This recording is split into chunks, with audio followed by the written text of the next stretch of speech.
On a clear winter night, Ugabashi Kana photographs a shady transaction between public safety and general affairs at an unknown location. As Kana walks by contemplating how the Katahira faction's reputation will be damaged by this scandalous information, she is involved in what appears to be an international hit-and-run. Her body lays limp on the pavement as the assailant removes the footage from her camera and drives off.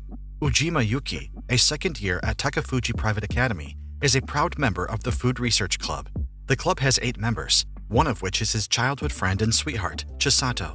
The main club activities are to eat snacks and to try new foods. One day they receive news from one of their high school teachers that the Food Research Club may be disbanded if fellow student and current finance commissioner Shinonome Satsuki is selected as the student council president during the next presidential election.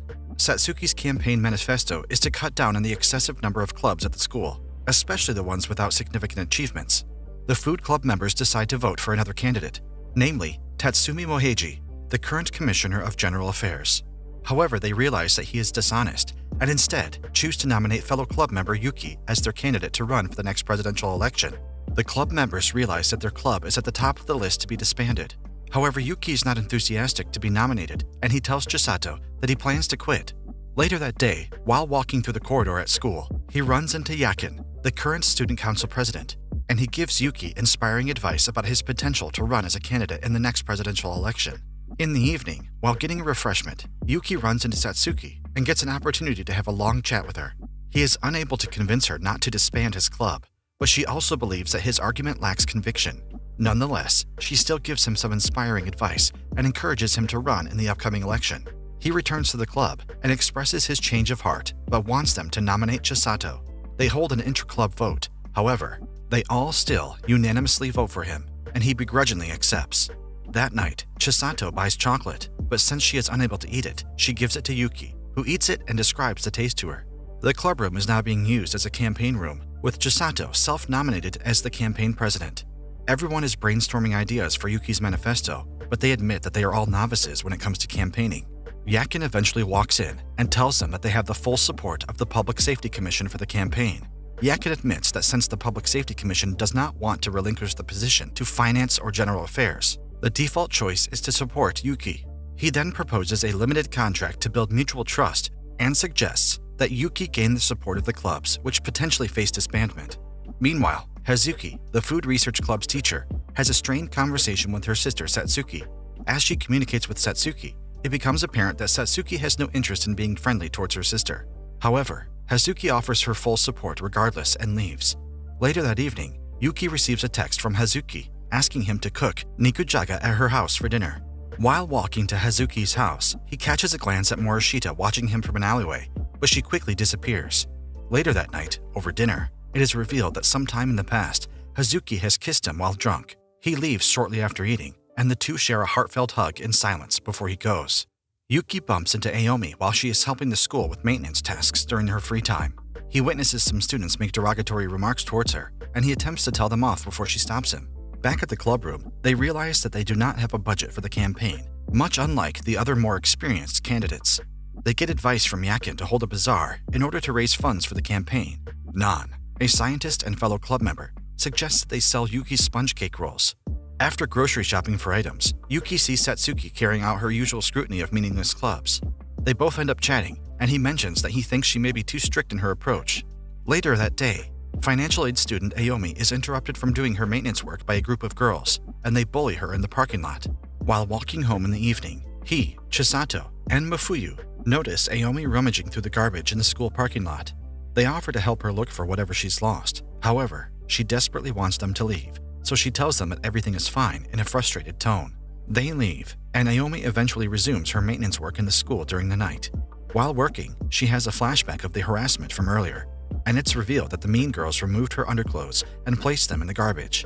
Mafuyu's favorite pastime is writing a script about a romance that she perceives between Yuki and Chisato.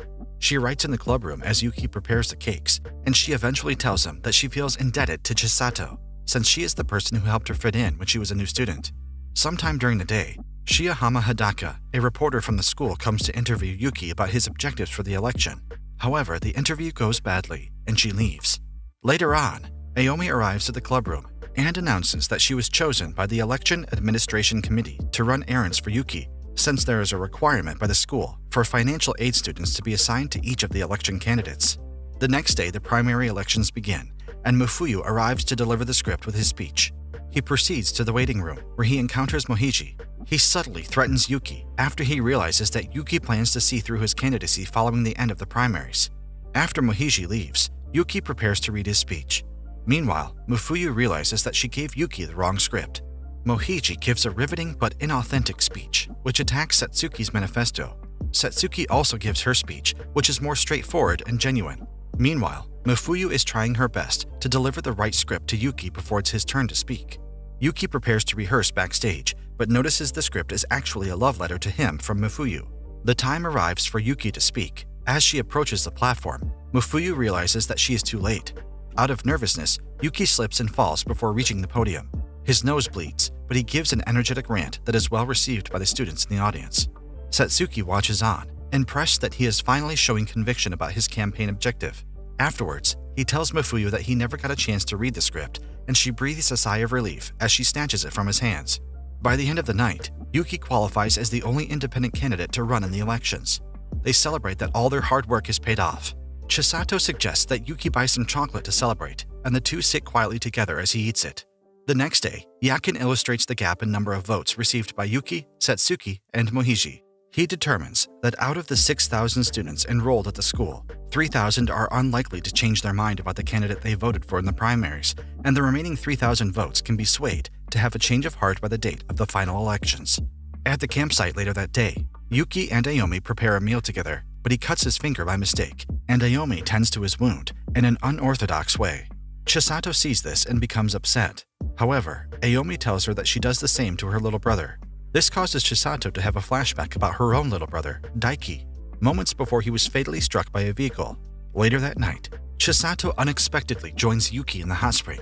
However, he behaves coyly, and she is disappointed that he doesn't show her any advances.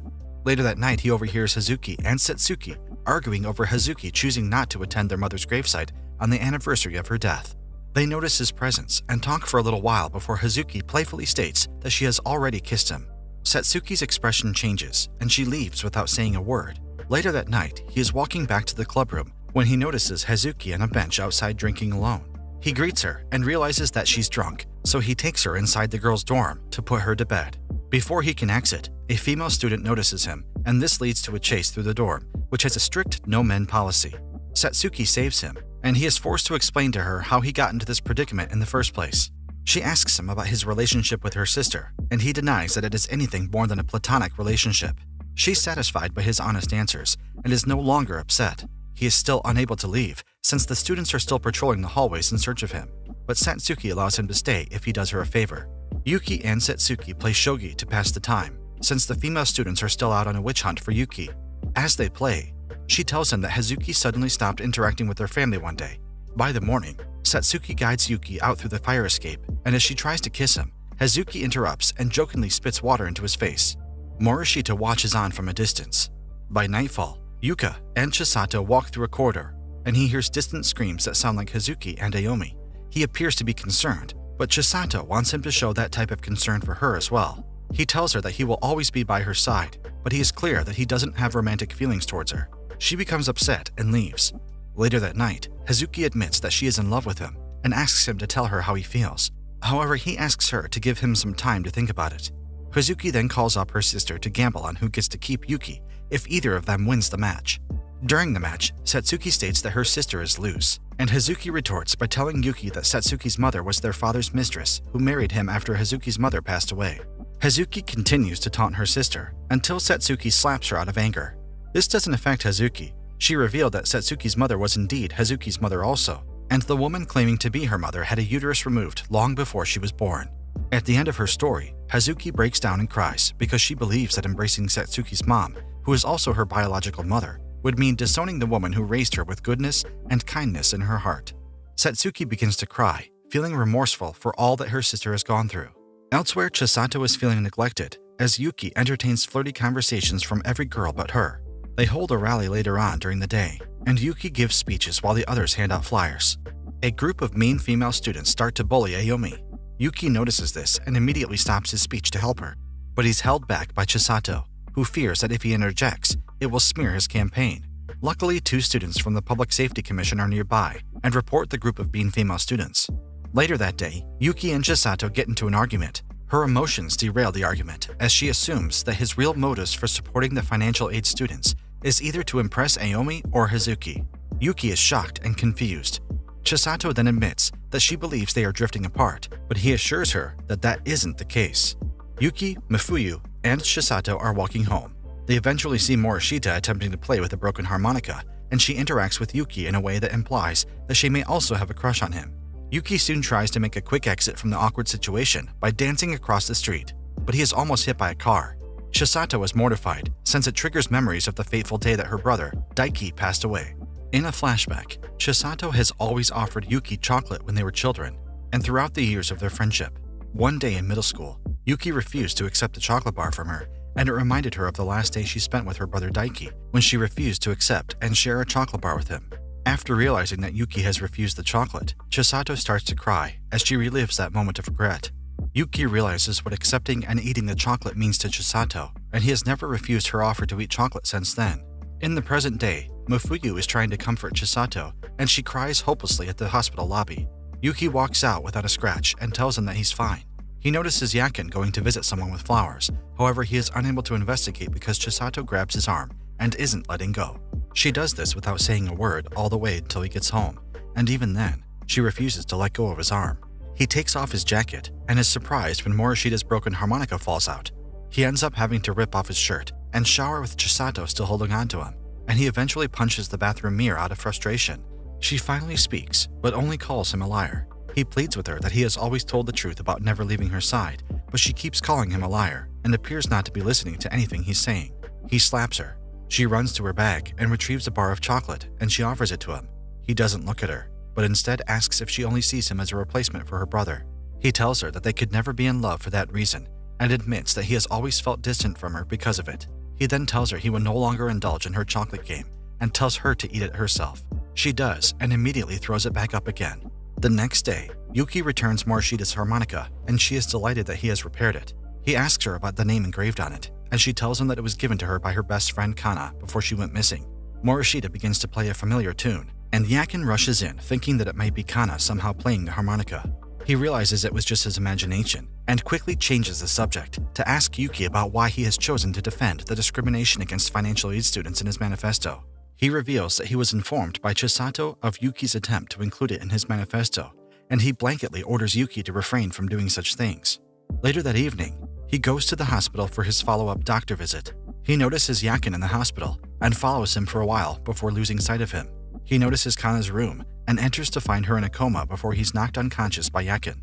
He awakens handcuffed and is briefly interrogated by Yakin before agreeing to learn the truth at a price. Yakin starts by revealing that Kana and Morishita are both one of the many spies called S-agents that work for the Public Safety Commission and were assigned to Yakin himself.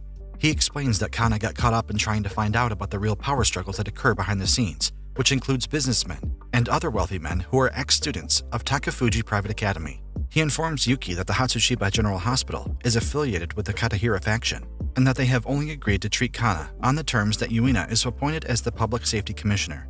Elsewhere, Mifuyu visits Chisato and realizes that she is extremely depressed. She attempts to help her get dressed and opens her closet to find tons of half-eaten chocolate bars. She realizes that each one represented a time that Chisato has asked Yuki to eat chocolate with her in place of Daiki, and tries to encourage her to quit reliving that fateful moment that occurred many years ago. However, Chisato reveals that she knew about Mifuyu's feelings for Yuki all along, and repeatedly asks her why she doesn't just go and claim Yuki for herself. Mifuyu refuses to give up, and eventually Chisato admits that she has long wanted to be forgiven for being mean to Daiki on the day of his death. Mifuyu then puts on Daiki's old clothes and runs downstairs, with Chisato chasing close behind. Eventually, Chisato catches up with her and breaks down crying as she is finally able to start dealing with her painful memories. Meanwhile, Yakin tells Yuki that he has been threatened by the Katahira faction to stop supporting his political campaign, or otherwise receive zero funding for Kana's treatments. He threatens Yuki not to say anything and declares their partnership over. Yuki tells him that he doesn't plan to stop campaigning and secretly calls Morishita to tell where Kana is. Yakin is furious, and he rushes to the hospital only to find Kana's hospital bed empty. Elsewhere, Morishita has taken Kana to a lake in a wheelchair. She then plays the harmonica, and after a while, Kana regains consciousness. Yakin soon arrives with his subordinates and Yuki. He is overjoyed at the sight of Kana and thanks them humbly. A few nights later, Yuki and Chisato are finally poised to have their first kiss on their walk home. However, a group of men tase them and abduct Chisato. It's election day. Yuki regains consciousness to the ring of his cell phone. The assailant states that he needs to meet him at Takafuki Gate in 30 minutes or harm may come to Chisato.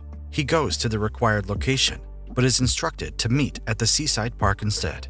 Back at the school, the Food Research Club members realize that the ASP has written an expose article about Yuki. They try to contact him, but he is too busy trying to reach the assailant's designated location. Yakin eventually finds out that both Yuki and Chisato are missing, and he reveals to the other club members that he previously took the liberty of installing transmitters on all the Food Research Club members. He receives a call from Kana, and she tells him that she had forwarded some important information to his phone. He then calls Yuki and tells him where Chisato is being held. Yakin goes to confront Yuina and reveals that Kana had backed up the data to her smartphone. He also shows her a picture Kana took of the car that hit her as it was leaving the scene. He zooms in and reveals that the attacker was Yuina. He arrests her, but she is still confident that the Katahira faction will have their way with the election. Yuki finds Chisato, and she scolds him for being content about missing the election. Fellow club members arrive and transport them to the election stage. He starts to speak, but is soon cut off by the MC, who says that his time is up. However, with the help of Setsuki and Yakin, he is given a chance to speak. He gives a heartfelt speech, and soon after is elected to become the student council president.